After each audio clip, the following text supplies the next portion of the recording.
For more than a century, two characters written beside a patient's name have carried the power to save a life or end it within minutes.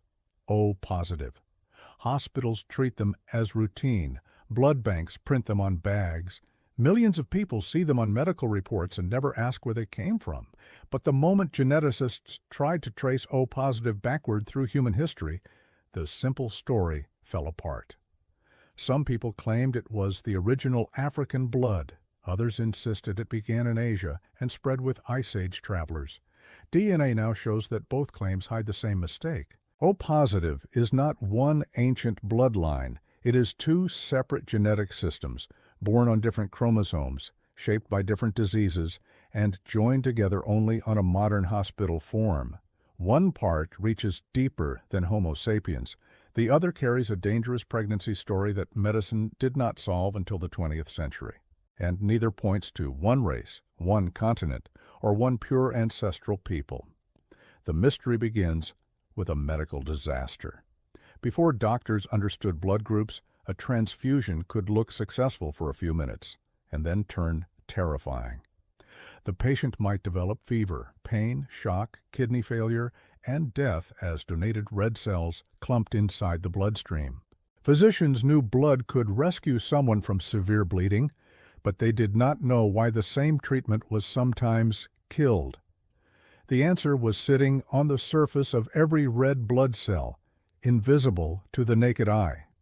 In 1900, Austrian physician Karl Landsteiner began mixing blood from different people in a Vienna laboratory.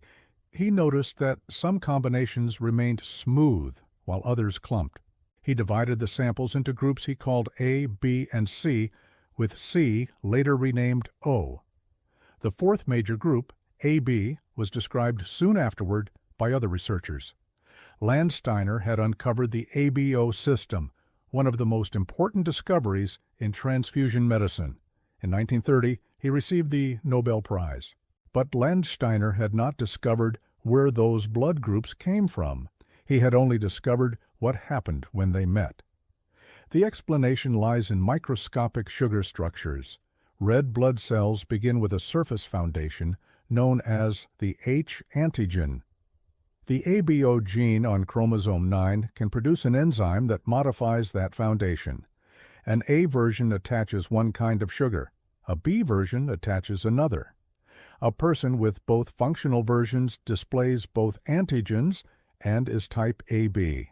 Most common O alleles produce an enzyme that does not function properly, so the H antigen is left without the A or B addition. That sounds as though O must be the original blank form, and A and B were added later. It is one of the most tempting conclusions in blood genetics. It is also misleading. When scientists compared the ABO gene across humans and other primates, they found that the deep division between A-like and B-like versions is astonishingly old. The same key molecular differences that create A and B specificity have been maintained across several primate species. This pattern, called transspecies polymorphism, suggests that natural selection preserved A-like and B-like lineages for millions of years across the evolutionary separations that produced different primate species. The ABO story, therefore, began long before modern humans and possibly before several branches of the great ape family separated. O did not simply sit untouched at the beginning while A and B appeared afterward. Many O alleles are broken versions that arose from functional ancestors through different mutations. The most common human O lineage often carries a single base deletion that disrupts the enzyme. Other O alleles became non-functional through different changes. Researchers have documented multiple O lineages, recombination events, and recurrent loss-of-function mutations. In evolutionary terms, nature reached the O phenotype at more than once. That is the first reveal.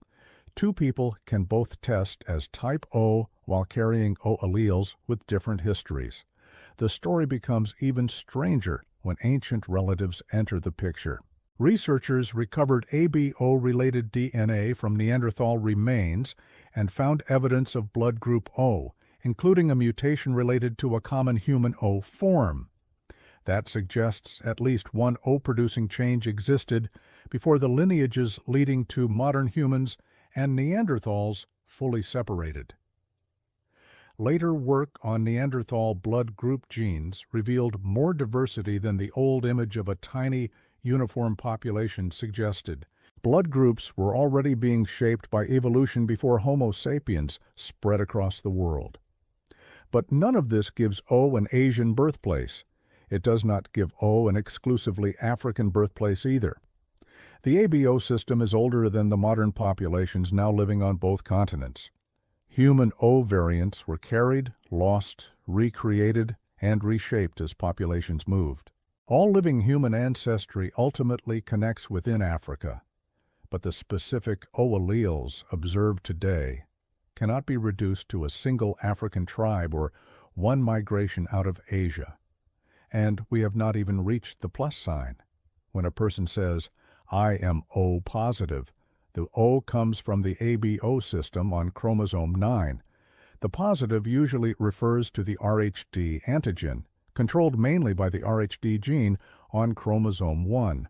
These systems are inherited separately. A person can be O positive, O negative, A positive, A negative, or any other combination because the letters and the sign are not one genetic package. The RHD gene arose through duplication of an older Rh-related gene during mammalian evolution. Most people carry a working RHD gene and express the D antigen, making them RHD positive. RHD negative phenotypes can arise in different ways. In many people of European ancestry, the entire RHD gene is missing because of an ancient deletion. In African and Asian populations, RHD negative results can involve other variants, partial genes, or altered antigen expression. Even negative does not describe one universal mutation. This means O positive never had a single moment of birth. An O allele from one family line and an RHD positive allele from another are shuffled independently each generation. The combination may appear, disappear, and reappear without representing a separate tribe. A hospital label joins them because transfusion medicine needs both pieces of information, not because evolution created O positive as one ancestral identity. That is the scientific truth hidden by the title. O positive was never exclusively African, but it was never exclusively Asian either. It is older, more fragmented, and more global than either claim allows. So why does O appear so common in certain regions? This is where migration finally enters the story, but not in the way viral documentaries describe it. ABO frequencies change through several forces at once. A small founding group may carry unusually high O frequency by chance. If its descendants remain isolated, genetic drift can push O even higher. Disease can favor one blood group in one environment and punish it in another. Later migration can add A or B alleles. Population collapse can erase lineages. The blood map we see today is not a photograph of one ancient origin. It is the result of repeated survival events. The most dramatic example lies in the indigenous Americas. Many indigenous populations historically showed very high frequencies of type O, and in some communities, O approached fixation. This pattern once encouraged simplistic claims that O must have originated in Asia and crossed Beringia with the first Americans. The migration connection is real, but the conclusion is too strong. The ancestors of indigenous Americans came through Northeast Asia and experienced severe founder effects and bottlenecks. Small founding populations carried only part of the blood group diversity present in Asia. Drift, isolation, population loss, and possibly disease selection then altered frequencies further. O dominance in the Americas therefore tells us about the people who survived the founding of new populations. It does not locate the first O mutation. The same warning applies to East and Southeast Asia. Type O is common in many communities, but A and B are also widespread, and frequencies vary sharply between regions. Ancient DNA from northern Japan, for example, has revealed several ABO alleles among Jomon, Epijomon, and Okhotsk remains, rather than one uniform O population. Silk Road travelers did not carry one blood type, and Austronesian seafarers did not spread a single O-positive genetic package across the Pacific. Their migrations were real, but the viral blood story forces complex populations into one symbol. The strongest reason ABO diversity survived for so long may not be migration at all. It may be a disease. A blood group antigen is not only a transfusion problem. Related sugar structures can appear on cells and tissues throughout the body. Pathogens may attach to them, avoid them, imitate them, or exploit antibodies created against them. A blood type that offers an advantage during one epidemic can become dangerous during another.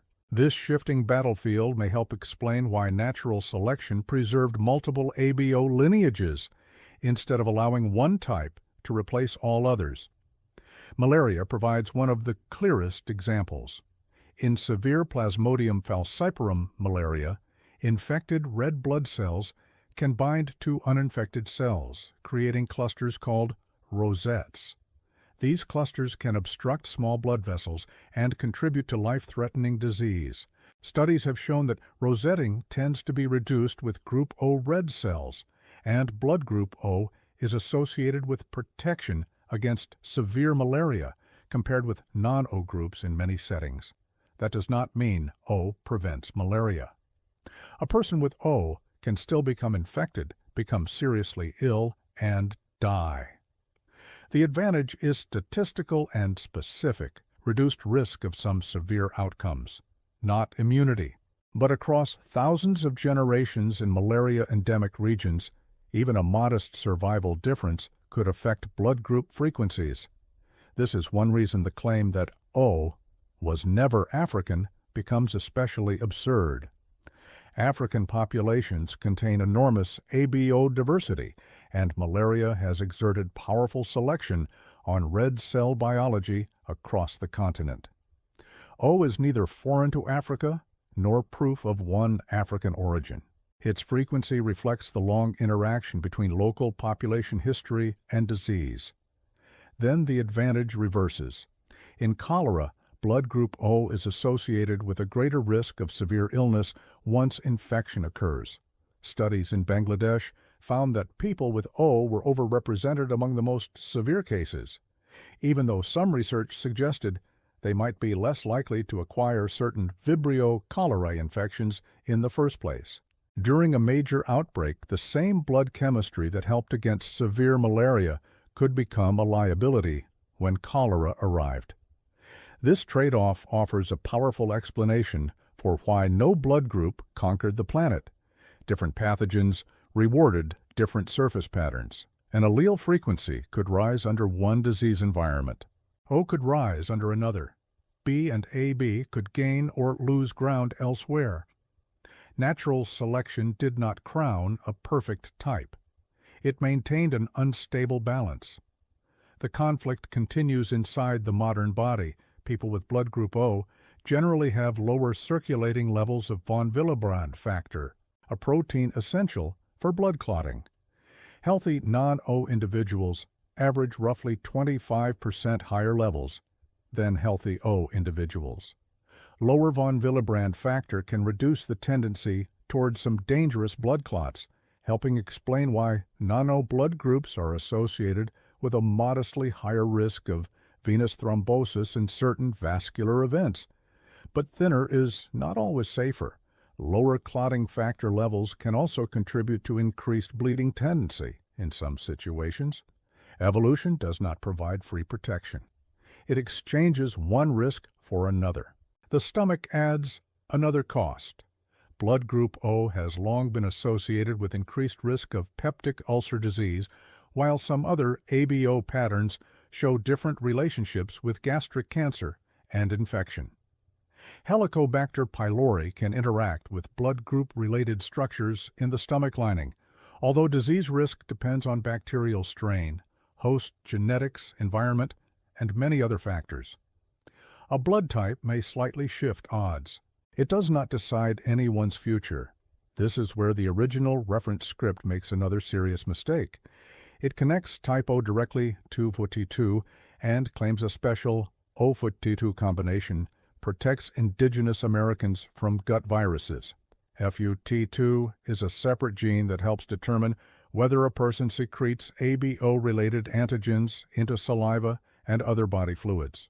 Secretor status can strongly influence susceptibility to particular norovirus strains, but it is inherited separately from ABO. An O-positive person can be a secretor or a non-secretor. The plus sign tells us nothing about FUT2. Once again, a simple hospital label hides several independent systems. Even the phrase universal donor needs correction. O-negative red cells are commonly used in emergencies when a patient's blood type is unknown because they lack A, B, and D antigens.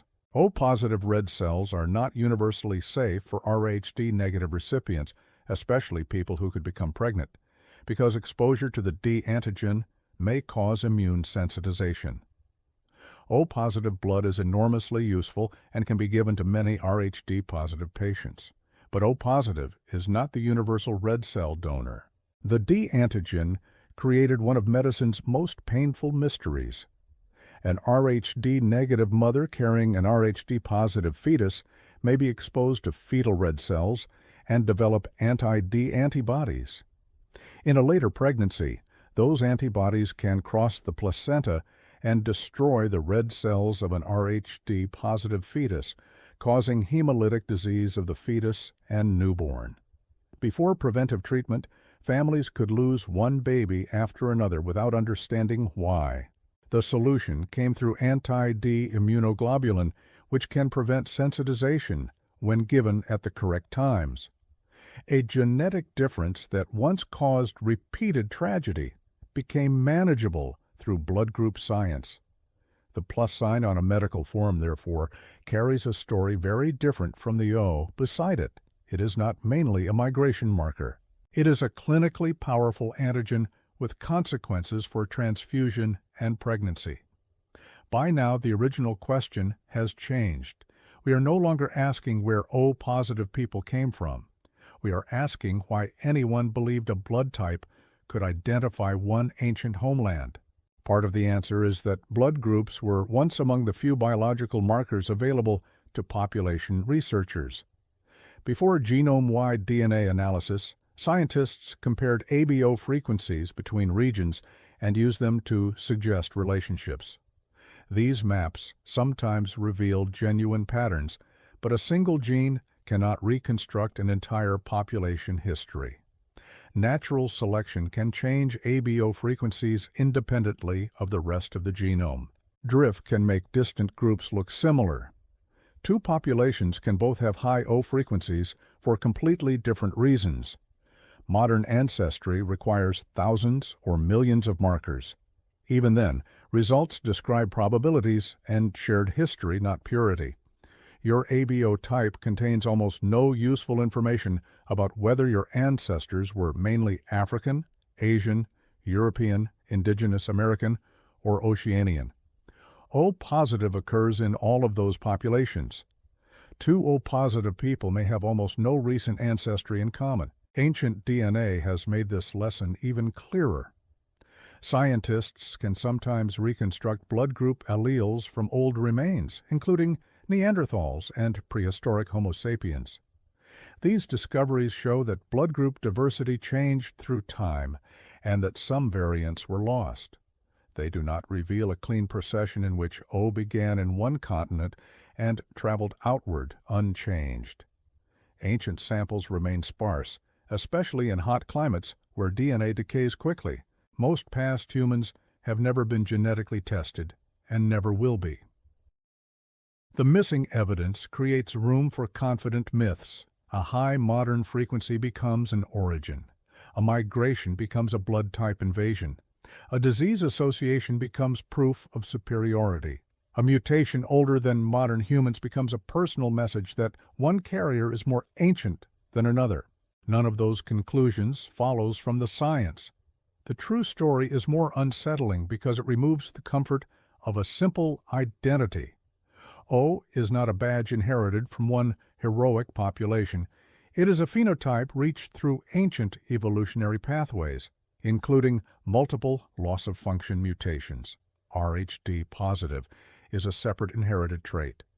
Their frequencies were reshaped by malaria, cholera, founder effects, drift, migration, reproductive biology, and chance.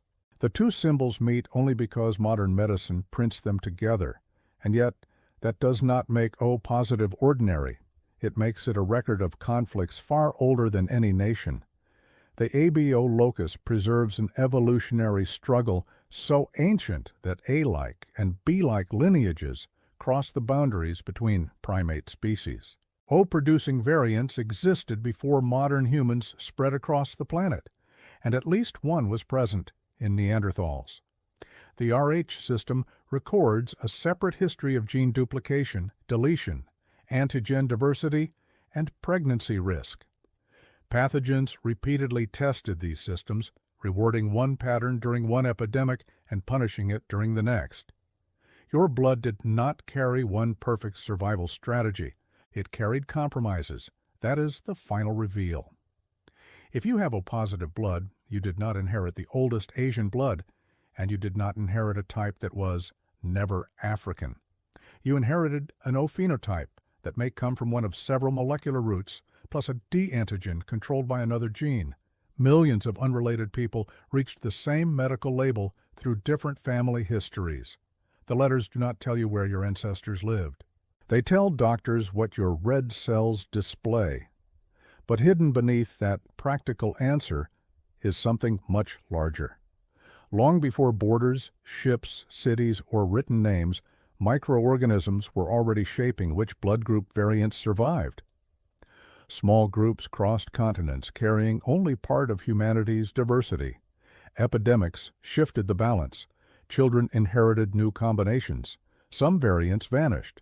Others became common. Then, thousands of years later, a physician in Vienna mixed drops of blood on a slide and finally saw the consequences.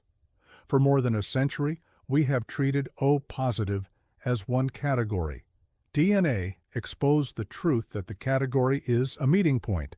One gene leaves A and B sugars absent. Another gene places the D antigen on the cell. Separate histories converge in one person on one red blood cell under one label. So the next time you see O-positive on a hospital form, do not read it as proof of a race, a continent, or an ancient pure bloodline. Read it as evidence that evolution rarely gives one answer. It builds systems, breaks them, rebuilds them, and preserves several solutions at once because the danger is always changing. O-positive did not come from one hidden homeland. It came from a human story too old, too mixed, and too biologically complicated to belong to any one people.